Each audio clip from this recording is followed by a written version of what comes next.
मैं आज आपके सामने दो भाई और एक माँ का वाक़या सुनाने जा रहा हूँ। ज़्यादा सारे तवज्जो के साथ इस वाक़ये को सुने। ये दो भाई थे, एक बूढ़े हो चुके थे, उम्र बड़ी हो चुकी थी, और एक जवान थे। माँ, अब जब बड़ा बेटा बूढ़ा है तो माँ की उम्र कितनी होगी? माँ अपने बड़े बेटे के पास रहा करती थी। बड़ा बेटा बड़ा खिदमत गुजार बेटा था।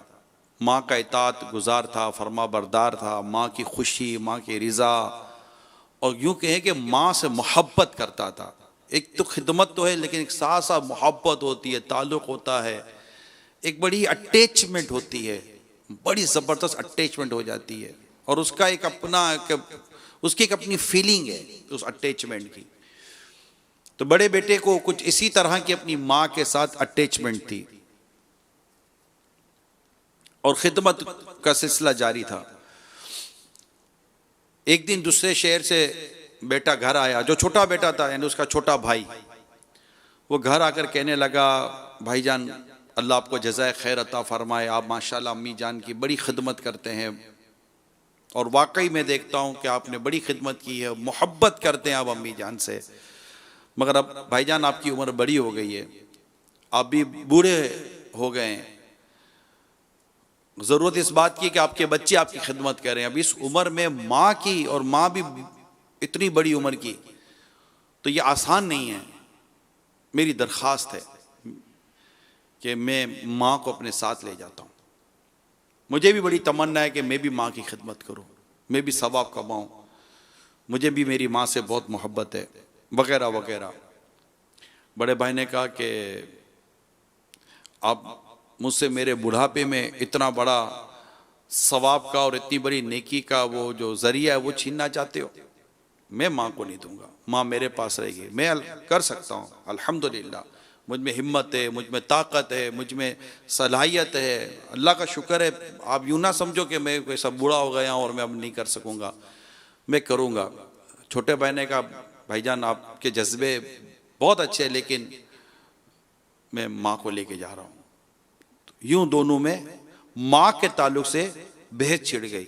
अब वो अपने दलाइल दे रहे हैं, बड़े भाई, छोटा बेटा अपने दलाइल दे रहा है, यूं बहस चलती है, हत्ता के बात आस पास पड़ोसी और रिश्तेदारों तक पहुंच गई। केस क्या था? केस ये था कि बड़ा बेटा कहता था, जो बूढ़े थे, बड़ी उम्र के थे, बड़ा बेटा कहता था माँ मेरे पास रहेगी, छोटा बेटा कहता था माँ मेरे पास रहेगी। बड़ा बेटा कहता था मैं माँ की खिदमत करूंगा, छोटा बेटा कहता था नहीं भाईजान मैं माँ की खिदमत करूंगा। वो दोनों अलग अलग शहरों में रहते थे, लेकिन दोनों माँ के ताल्लुक से एक दूसरे से बहस में लग गए। खैर आसपास पड़ोस, रिश्तेदार, खानदान वाले जमा हुए, बातचीत होती रही, लेकिन कोई हल नहीं निकल रहा था। वो दोनों अपने अपने दलाइल दिए चले जा रहे थे।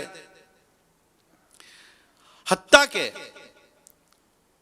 जब छोटे भाई ने ज्यादा वो किया तो दोनों भाइयों ने अदालत में मुकदमा कर दिया। मुकदमा क्या था कि मां किसके पास रहेगी? मुकदमा क्या था? मां किसके पास रहेगी? काजी ने दोनों के दलाइल सुने, दोनों की बातें सुनी, और खूब गौर खोज किया, लेकिन दोनों के दलाइल, दोनों की बातें, दोनों की मोहब्बत, दोनों की अकीदत, दोनों की चाहत, दोनों की तलब मिसाली। काजी फैसला नहीं कर पा रहे कि मैं इनकी बूढ़ी माँ को दूं किसको, छोटे को दूं कि बड़े को दूं। काजी ने, जो आज हम जिसको जज कह सकते हैं, काजी ने दोनों भाइयों को अपने चैम्बर में बुलाया, अपने ऑफिस में, और दोनों को अलग से बिठाकर समझाया। वरना दोनों ना माने भाई, बोले नहीं माँ मेरे पास रहे, बोला माँ मेरे पास रहेगी। कहा भाईजान आप बड़े हो गए हैं, बूढ़े हो गए हैं, अब नहीं कर सकेंगे। भाई कहे कि अब तक तो किया है ना भाई, मुझे बताओ मेरी खिदमत में क्या कमी रह गई है, मैंने क्या माँ को तकलीफ पहुंचाई है? छोटा कहे कि भाईजान मुझे भी तो सवाब कमाने दे, मैं भी तो माँ की खिदमत करना चाहता हूँ, मेरे बच्चे अपनी दादी के साथ रहना चाहते हैं, मेरी बच्चों की अम्मी अपनी सास की खिदमत करना चाहती है। मेरी फैमिली चाहती है कि हम भी ये सवाब हासिल करें। अब दोनों, अब जज पर काजी साहब का फैसला नहीं हो पा रहा। अब काजी साहब ने कहा कि मुझसे तो फैसला नहीं हो रहा, इनकी मां को लाया जाए। अब दोनों भाई अदालत में, अदालत खचाखच भरी हुई है, एक अपनी नौइयत का मुनफरिद मुकदमा चल रहा है कि दो भाई मां की मोहब्बत में मुकदमा लेकर आए हैं कि मां मेरे पास रहेगी, वो बोले मां मेरे पास रहेगी। कमाल का मुकदमा था। मां को दोनों भाई एक व्हील चेयर पर अदालत में लाए, दोनों के आंसू निकल रहे हैं, दोनों रो रहे हैं। मां का वजन कितना? मां इतनी बूढ़ी थी कि उसका वजन 20 kg था, 20 kg का उसका वजूद था, इतनी कमजोर, लागिर और बीमार। मतलब अब जो बुढ़ापे में क्या होता है, ऐसी मां की पोजीशन थी। दोनों भाई लाए। काजी साहब ने मां को कहा कि मैं माजरत चाहता हूं, मुझे आपको अदालत में बुलाना पड़ा, मुझसे मसला हल नहीं हो रहा। आपका बड़ा बेटा कह रहा है कि मां मेरे पास रहेगी, छोटा कह रहा है मां मेरे पास रहेगी, और मुझसे तो फैसला नहीं हो रहा। अम्मा जान आप ही कहें कि आपको किसके पास रहना है। अम्मा जान ने अपनी एक आंख अपने बड़े बेटे की तरफ की, एक आंख अपने एक बेटे की तरफ। कहा जज साहब आप मुझसे पूछ रहे कि मुझे कौन सी आंख चाहिए, मैं कैसे कह सकती हूँ? मेरा ये बेटा भी प्यारा, मेरा ये बेटा भी प्यारा, ना कोई पैसा ना पाए, ना कोई झगड़ा, ना जायदाद, कुछ भी नहीं, नथिंग। माँ के पास एक पीतल की अंगूठी थी बस, इसके बाद माँ के पास भी कुछ नहीं है। ऐसा नहीं को माँ को जायदादें कि माँ विरसे में छोड़ जाएगी तो मुझे मिल जाएगा, ना ना ना ना, इसी कोई यहाँ कोई बज़ाहिर कोई दुनियावी गर्ज़ो गायत ना दी। एक माँ थी, माँ की मोहब्बत थी, दो भाइयों की माँ से मोहब्बत थी। अब माँ यूं देखे, माँ यूं देखे, माँ से फैसला, माँ कैसे बोलेगी कि मैं किसके पास रहती हूँ? माँ ने कहा कि फैसला तो मुझसे नहीं हो सकेगा, मेरा दोनों बेटे मुझसे प्यार करते हैं, मुझे दोनों बेटे प्यारे लगते हैं, अब मैं क्या कह सकती हूँ कि मैं किसके पास रहूंगी? काजी साहब फैसला तो आप ही करें। काजी साहब ने गौर किया, बहुत गौर किया, बहुत गौर करने के बाद एक फैसला किया। काजी साहब ने, फैसला तो करना ही था, एक फैसला किया। काजी साहब ने कहा कि चूंकि ये बूढ़े हो गए हैं, ज्यादा ज़ईफ, इनको भी ज़ौफ लग रहा है, इन्हें भी खिदमत की हाजत है, इनके बच्चे भी इनकी खिदमत करना चाहते हैं, दूसरा बेटा जवान है, तंदुरुस्त है, तो ये ज्यादा अच्छे तरीके से हो सकता है कि माँ की खिदमत कर ले। तो माँ की हमदर्दी में कि माँ के लिए ज्यादा ये अब लगता है, अगर बड़े भाई के लिए भी एक स्पेस रह जाए माँ की हमदर्दी में। और इस तरह काजी साहब ने यह फैसला किया कि माँ अपने छोटे बेटे के साथ चली जाए। जो बड़ा भाई चीखा है, इसकी जो चीखें निकली, अदालत में बैठे लोगों के कलेजे फाड़ दिए, ऐसे चीखें मारकर, फूट फूट कर रोने लगा, मेरी माँ मुझसे चली जाएगी, मेरी माँ मुझसे बिछड़ जाएगी, मैं अपनी माँ की खिदमत से रह जाऊंगा। हाय मेरा बुढ़ापा कि मेरे इस बुढ़ापे ने मेरी बूढ़ी माँ को मुझसे जुदा कर दिया। इतनी माँ की मोहब्बत का ये वाकया, आज मैंने ये वाकया का इंतखाब किया, क्यों किया? तो खुद हमारी अम्मा चली गई है, मगर आज मैं ये सोच रहा था कि कोरोना की वबा बड़ी आम है और ज्यादातर हमारे यहाँ बूढ़ों को ये ज्यादा इफेक्टेड है। और हमारे यहाँ जो बूढ़े होते हैं ना, ये वैसे ही बीमार होते हैं बेचारे, इनके शुगर के मसाइल, इनके ब्लड प्रेशर के मसाइल होते हैं, इनके आजकल जिगर के प्रॉब्लम्स बहुत हैं, हार्ट प्रॉब्लम बहुत हैं, किडनी इश्यूज आजकल आए हुए हैं। फिर एक स्टेज आता है कि वो बड़ी मतलब कि बेचारियों की लाचारी सी हो जाती है, चल नहीं सकते, उठ नहीं सकते, बैठ नहीं सकते, पानी भर जाते हैं, जहन काम नहीं कर रहा होता। ऐसे हालात में कोई रखने के लिए तैयार नहीं होता माँ को या बाप को, कि कौन रखे। अच्छा बेटा तैयार हो जाता है तो उसके बीवी बच्चे तैयार नहीं, हमारी तो वो चली जाएगी, वो चली जाएगी, ये चली जाएगी, वो चली जाएगी, प्राइवेसी खत्म हो जाएगी, तो ये बहुत सारी चीजें होती हैं। खुश नसीब है वो घराना जो अपने माँ बाप की खिदमत कर जाए। हमारे वालिदैन ने हमारे बचपन में जो सेक्रीफाइसेस और कंप्रोमाइज किए, अपनी दावतें छोड़ी, अपनी ख्वाहिशों को कुर्बान किया, नहीं जाते थे कहीं, क्यों? बच्चा अकेला रह जाएगा। आज हमारे बूढ़े माँ बाप हमारे घरों में होते हैं, और कोरोना ने ज्यादा परेशान किया हुआ है। अगर कोरोना की वजह से फिर एक स्टेज ऐसा आता है कि बस ये कोरोना का एक इतना बड़ा साइड इफेक्ट है कि आखिर में ये मरीज आइसोलेशन कर दिया जाता है, आइसोलेट कर दिया जाता है, अकेला कर दिया जाता है, जो कि इनके मेडिकल के अंदर एक चीज चल रही होती है, अदरवाइज बड़े प्रॉब्लम्स हैं। लेकिन प्यारे इस्लामी भाइयों, आज आप मेरी अम्मा जान के स्वयं में भी जमा हुए हैं। मैं आपका तो शुक्रिया अदा करता हूं कि आप दूर दराज से आए, मेरे रिश्तेदार, खानदान वाले, जहां चैनल पर हैं, सोशल प्लेटफॉर्म्स पर हैं, लाइव देख रहे हैं, मैं आप सबका शुक्रिया अदा करता हूं। दुनिया भर से आपके दुआए मगफरत के पैगाम आए, इसाले सवाब के पैगाम आए, मुझे भी आए, मेरे भाई हाजी यूसुफ को भी आए।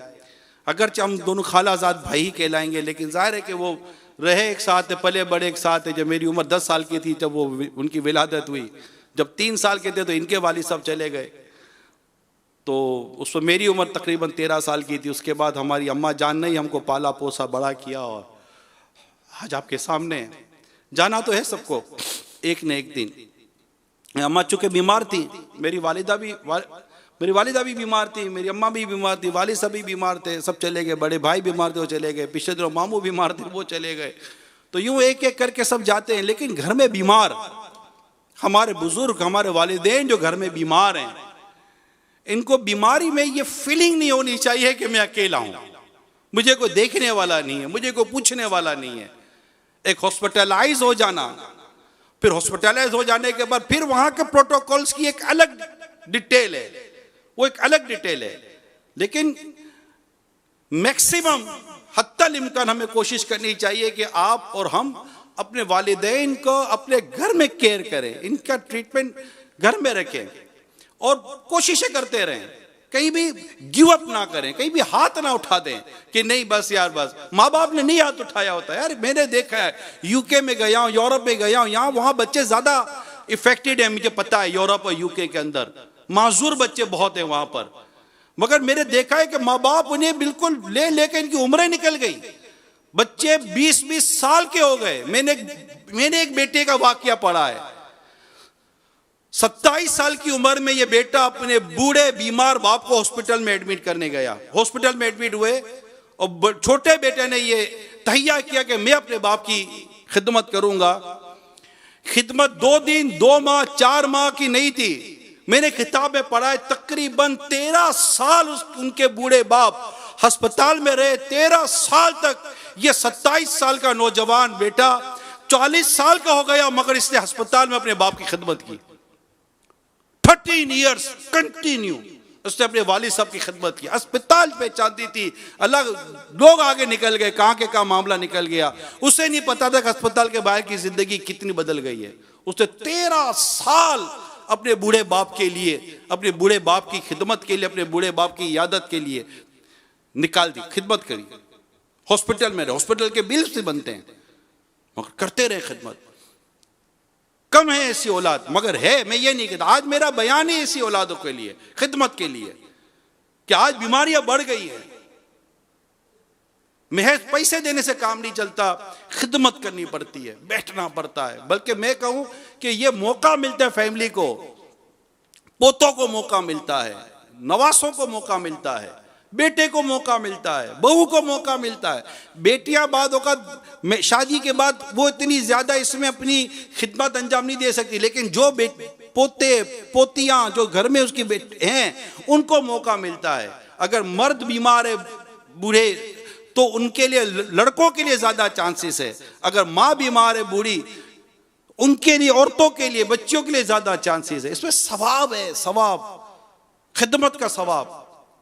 तो अल्लाह करे कि हम अपने बूढ़े माँ बाप, बूढ़े वालिदैन की खिदमत करें, ना कि हम इनको डांटे, इनको झाड़े, इन्हें इस बात की फीलिंग कराएं कि हम थक गए। अरे कैसे हो सकता हम थक गए? ये नहीं थके थे यार, हमारे माँ बाप कभी नहीं थके थे, इनको कभी थकन नहीं लगती थी। आज भी डायपर्स बड़ों के पहने जाते हैं, इनको भी बाथरूम्स के इश्यू हो जाते हैं और बड़ों बड़ों के डायपर्स लिए जाते हैं। तो क्या बचपन में हमारे डायपर्स को हमारे वालिदैन ने, हमारी माँ ने नहीं चेंज किया था? आज इनको खाने में प्रॉब्लम होती है, तो क्या कल हमको खाने में प्रॉब्लम नहीं हो रही थी? आज इन्हें हाथ से खिलाना पड़ता है, तो क्या हमें सालों साल तक माँ ने हाथ से नहीं खिलाए? 10-10, 12-12 साल माँ हमें हाथ से खिलाती है, और इतने देर में 2 बच्चे और माशाल्लाह पीछे आ जाते हैं, इनकी भी केयर उनकी भी केयर। एक साथ 3-3, 4-4 बच्चों को माँ और बाप पालते बड़ा करते हैं, और इनकी गोया के एक तरह से निगहदाश्त करते हैं। कहते हैं ना कि आज के इस पुरफितन दौर में किसी ने बड़ी प्यारी बात की कि 2 माँ बाप मिलकर 11 बच्चे संभाल सकते हैं, मगर 11 बच्चे मिलकर 2 माँ बाप को नहीं संभाल सकते। तो अपने वालिदैन की हमें कदर करनी है। एक लड़की के बारे में पढ़ा मैंने कि वो शादी के लिए कंडीशन रखती थी कि मेरे वालिद साहब इंतकाल कर गए, मेरी माँ बीमार है, मैं उस वक्त तक शादी नहीं करूंगी जब तक कि मेरी माँ की खिदमत की मुझे हाजत है। हत्ता कि जब उसकी माँ का इंतकाल हो गया तब जाकर उस लड़की ने शादी की, और इतनी उसको उसकी माँ की दुआ लगी है, किताबों में मैंने पढ़ा है, उस लड़की को इतनी माँ की दुआ लगी कि अल्लाह ताला ने उसे 2 बेटे दिए, दोनों को अल्लाह ताला ने अपनी बारगाह में मकबूल बंदा बना दिया। माँ की नेकी, माँ के साथ की हुई नेकी बहुत काम आती है प्यारे इस्लामी भाइयों। माँ के साथ की हुई नेकी, बाप के साथ की हुई नेकी बहुत काम आती है। एक नौजवान अपनी माँ की बड़ी खिदमत करता था, बहुत मोहब्बत, वो भी माँ से बहुत मोहब्बत करता था। हुआ ये कि एक दिन उसके दोस्त ने कहा कि मैं आऊंगा तो चलेंगे कहीं। कहा ठीक है आ जाना, चलेंगे। अब था वो अकेला और एक माँ थी और ये थे। माँ को कहीं जाना होता तो बेटा ले जाता था, ना नहीं थी बेटे में। तो दोस्त गाड़ी लेकर घर पर आ गया और कहा चलो। तो उसने अपनी माँ को कहा अम्मी वो दोस्त आया हुआ तो मैं जाऊं, कहीं आपको जाना तो नहीं है? पहले क्या पूछा, आपको कहीं जाना तो नहीं है? मैंने बेटा कहीं जाने का अभी तो ज़हन नहीं है। ठीक है, हो अल्लाह तुम्हारी हिफाजत करे। बेटा घर से बाहर निकला, गाड़ी में बैठे दोनों दोस्त। अचानक उसको याद आया कि यार वो मैं घर में चीज़ भूल गया। वो घर में चीज़ लेने के लिए गया। जैसे घर में चीज़ लेने के लिए गया, माँ ने कहा कि वो बेटा वो मुझे याद आया, मैं जाना है एक जगह पर। क्या कहा? बेटा जाना एक जगह पर। तो जाना एक जगह पर जब बेटे ने कहा, माँ ने कहा, तो बेटे ने कहा कि अम्मी जान अभी वो आपने कहा था ना? हाँ बेटा मुझे याद आ गया, जाना है। ठीक है। बेटे ने क्या कहा? ठीक है। बाहर गया, बाहर जाकर दोस्त को कहा कि वो मुझे मेरी माँ के साथ काम है, मैं अब आपके साथ नहीं आ सकता। और दोस्त भी कहा ठीक है। दोस्त ने गाड़ी स्टार्ट की, चले गए। थोड़ी देर के बाद इतला आई कि गाड़ी का हादसा हो गया और जो दोस्त गाड़ी चला रहा था उसका वहीं पर इंतकाल हो गया। किताबों में लिखा है कि माँ की इताअत, माँ की रिजा और माँ की खुशी ने इसकी जान बचा ली। माँ बाप की खुशी, माँ बाप की रिजा। इसी तरह मैंने एक वाकया पढ़ा कि एक लड़के का एक्सीडेंट हो गया और गाड़ी पूरी तरह जैसे कि हादसे का शिकार हुई और बताओ आग लग गई गाड़ी में, और तस्वर नहीं किया जा सकता था कि इससे भी बचकर निकल आएगा। वो गाड़ी जो नौजवान चला रहा था वो बाहर आ गया, और बाहर आकर उसने जब देखा लोगों ने तो सुभान अल्लाह, अल्लाह अकबर, लोगों की जबान से तस्बीहात और अल्लाह का जिक्र जारी हो गया कि ऐसे हादसे से कौन बच जाता है? अल्लाह जिसको चाहे बचाए। तो जैसे ही वो नौजवान बाहर आया, बज़ाहिर को इतनी चोटें को नहीं लगी थी, तो उसको कहा कि भाई तुम्हारी सी क्या नेकी है जो तुम्हें इतना कहा? बोला मुझे तो मेरी क्या नेकी याद आएगी, मैं तो नेक आदमी का हूँ। हाँ ये है कि आज मुझे तनख्वाह मिली थी तो मैंने जाकर तनख्वाह अपनी माँ के हाथ में रखी कि अम्मी ये मेरी तनख्वाह ये आपके लिए, आप रखें। तो माँ ने मुझे दुआ दी, जा बेटा अल्लाह तेरी हिफाजत करे। माँ बहुत खुश हुई। मुझे ऐसा लगता है कि मुझे मेरी माँ की दुआ ने बचा लिया। माँ की रिजा, माँ की खुशी। अल्लाह हमें तौफीक दे। मेरे प्यारे इस्लामी भाइयों, मैं आपको मेरे आका आला हज़रत इमाम अहले सुन्नत रहमतुल्लाहि ताला अलैह का एक इरशाद सुनाता हूँ। आप फरमाते हैं कि वालिदैन के साथ नेकी सिर्फ यही नहीं कि इनके हुक्म की पाबंदी की जाए,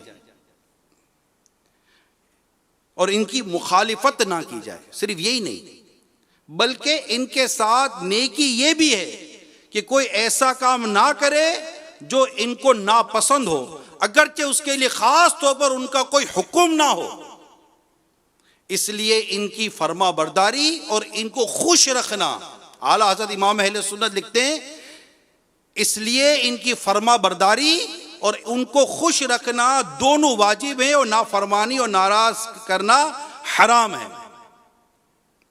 तो अल्लाह ताला हमें वालिदैन का मुत्ती और फर्मा बरदार रखे, हमें इसकी बरकत अता फरमाए। जिनके वालिदैन जिंदा हैं, हयात हैं, या दोनों में से किसी एक को अल्लाह ताला ने ज़िंदगी दी हुई है, उनकी कदर करें, इनसे मोहब्बत करें, इनकी खिदमत करें, इन्हें तन्हाई का एहसास ना होने दें, इन्हें इस बात का एहसास ना होने दें कि मेरी औलाद मुझसे तंग है, मेरी औलाद मुझसे बेजार है। हो सके तो इन्हें अपने हाथों से खिलाएं। मेरे शेख तरीक़त पीर व मुर्शिद अमीर अहले सुन्नत अल्लामा मौलाना मोहम्मद इलियास अत्तार कादरी रज़वी मुद्दाज़िलुल आली अपने रिसाले समुंदरी गुंबद के पेज नंबर 7 पर लिखते हैं, हज़रत सैयदना मूसा कलीमुन अला नबीना व अलैहि सलातो सलाम ने अल्लाह पाक के दरबार में अर्ज़ की, या अल्लाह मुझे मेरा जन्नत का साथी दिखा दे। अल्लाह करीम ने फरमाया, फुला शहर में जाओ, वहां फुला कस्साब गोश्त फरोश जो होते हैं वो जन्नत में तुम्हारा साथी है। चुनाचे हज़रत सैयदना मूसा कलीमुल्लाह अला नबीना व अलैहि सलातो सलाम वहां उसके पास तशरीफ ले गए। अब तशरीफ ले गया, वो पहचानता तो था नहीं, मगर उसने मेहमान नवाजी की, उसने आपकी दावत की। जब खाना खाने बैठे तो उसने एक बड़ा सा टोकरा अपने पास रख लिया, अंदर 2 निवाले डालता और एक निवाला खुद खाता, अंदर 2 निवाले डालता, एक निवाला खुद खाता, अंदर 2 निवाले डालता, एक निवाला खुद खाता। इतने में किसी ने दरवाजे पर दस्तक दी, नॉक की। वो उठा और बाहर गया। सैयदना मूसा कलीमुल्लाह अला नबीना व अलैहि सलातो सलाम अल्लाह के नबी हैं। उन्होंने उस टोकरे की तरफ देखा तो उसके अंदर 2 बूढ़े मर्द और औरत थे, ज़ईफुल उम्र, बूढ़े मर्द और औरत। सैयदना मूसा कलीमुल्लाह अलैहि सलाम पर नजर पड़ते ही उनके होंठों पर मुस्कुराहट फैल गई। उन्होंने आपकी रिसालत की गवाही दी, यानी शहादत दी, और उसी वक्त उनका इंतकाल हो गया। अब बेटा वापस आया तो उसने उस जंबील टोकरी की तरफ जब देखा तो वालिदैन फौत हो चुके थे। अब वो समझ गया और उसने हज़रत मूसा अलैहिस्सलाम के दस्त बोसी की, हाथ चूमे और अर्ज की, आप अल्लाह के नबी हज़रत मूसा अलैहिस्सलाम हैं, आप अल्लाह के नबी हज़रत मूसा अलैहिस्सलाम मालूम होते हैं। आपने फरमाया, तुम्हें कैसे पता चला? अर्ज की, मेरे माँ बाप रोजाना गिर गिरा कर दुआ करते थे, या अल्लाह हमें हज़रत मूसा अलैहिस्सलाम के जलवों में मौत अता फरमाना। इन दोनों के इस तरह अचानक इंतकाल फरमाने से मैंने अंदाजा लगाया कि आप ही हज़रत सैयदना मूसा अलैहिस्सलाम हैं। बेटे ने मजीद अर्ज की, मेरी माँ जब खाना खा लेती, गौर से सुनो मेरे प्यारे इस्लामी भाइयों, बेटा कहता है हज़रत मूसा अलैहिस्सलाम की बारगाह में अर्ज करता है कि जब मेरी माँ खाना खा लेती तो खुश होकर मेरे लिए यूं दुआ करती, या अल्लाह मेरे बेटे को जन्नत में हज़रत सैयदना मूसा अलैहिस्सलाम का साथी बना दे। सैयदना मूसा अलैहिस्सलाम ने फरमाया, मुबारक हो, अल्लाह ने तुमको मेरा जन्नत का साथी बनाया है। यह है माँ बाप की फर्मा बरदारी का इनाम। अल्लाह ताला हमें भी माँ बाप की फर्मा बरदारी, इताअत का जज्बा अता फरमाए। हम इन्हें नाराज ना करें, चाहे वालिद हो या वालिदा हो, इनकी खदमत करें, इन्हें देखकर सवाब हासिल करें, इन्हें देखकर हम नेकियां कमाएं। और इनकी खिदमत में अपनी ज़िंदगी गुजारें। और जिनके वालिदैन दुनिया से रुखसत हो गए, मेरे वालिदैन दुनिया से रुखसत हो गए, मेरे भाई यूसुफ के दोनों, इनके वालिदैन दुनिया से रुखसत हो गए। कई ऐसे देखने सुनने वाले होंगे जिनके वालिदैन दुनिया में नहीं होंगे। उन्हें चाहिए कि अपने वालिदैन के लिए दुआए मग़फ़िरत करते रहें, अपनी नेकियां करते रहें, क्योंकि जब गुनाह भी वालिदैन की जनाब बच्चे के आमाल वालिदैन के पास हाजिर होते हैं वफात के बाद, ऐसा ना हो कि वो औलाद के गुनाह देखकर रंजीदा हो जाएं, इनको तकलीफ पहुंचे। इनके लिए नेकी करें, इनके लिए सवाब वाले काम करें, इनके लिए सवाब जारिया वाले काम करें। वो काम करें जिनसे इनको सवाब मिलता रहे। ऐसी मस्जिद बनाना, ऐसे किताबों, दीनी किताबों के तहत जो सदका जारिया और सवाब जारिया के काम है उससे अंजाम दें। नमाज पाबंदी के साथ पढ़ें। दूसरा, अपने वालिदैन के दोस्तों के साथ हुस्न सुलूक करें, माँ हो या वालिद हो। जब किसी का इंतकाल होता है तो हम ऐलान करते हैं कि माफ़ कर दीजिएगा, तो उमूमन हम क्या करते हैं, हाँ माफ़ किया माफ़ किया। ये हमारी तरह से देखा जाए तो प्रैक्टिस है।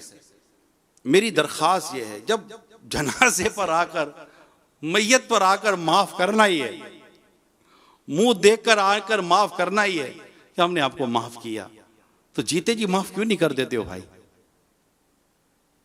क्यों ऐसी जिद करते हैं, तेरे जनाजे में भी नहीं आऊंगा, जनाजे में भी आ जाते हो?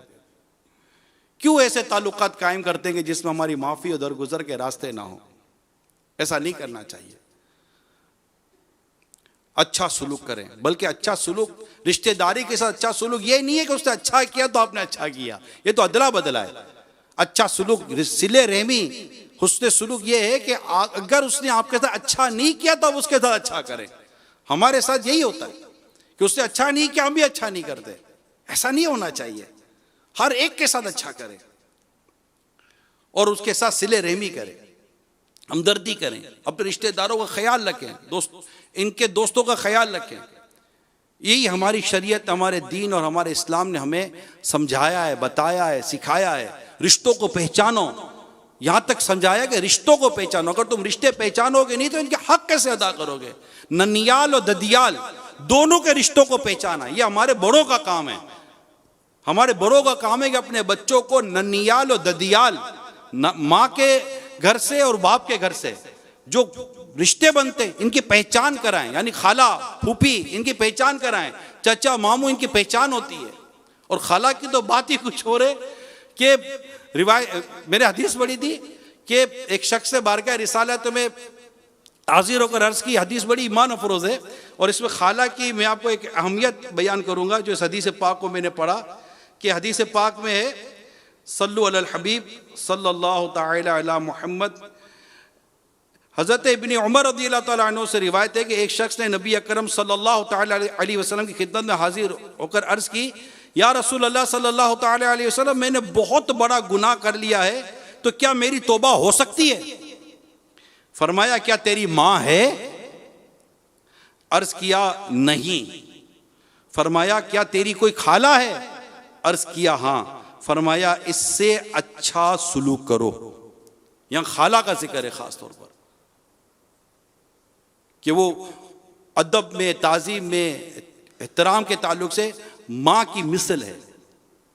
माँ के तो अपने हुकूक बहुत होते हैं, लेकिन यहाँ खाला का जिक्र किया गया। तो रिश्ते पहचानेंगे तो बात बनेगी ना। और पता चला कि बहुत बड़ा गुनाह जैसे हो गया था, अब उसकी तौबा के लिए जब वो बारगाह रिसालत में हाजिर होता है तो सरकार सल्लल्लाहु तआला अलैहि वसल्लम फरमाते, क्या तेरी माँ है?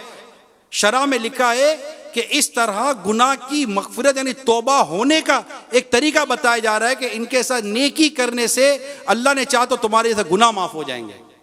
नेकी है ना, नेकी गुनाह को मिटा देती है। अल्लाह अमल करने की तौफीक अता फरमाए।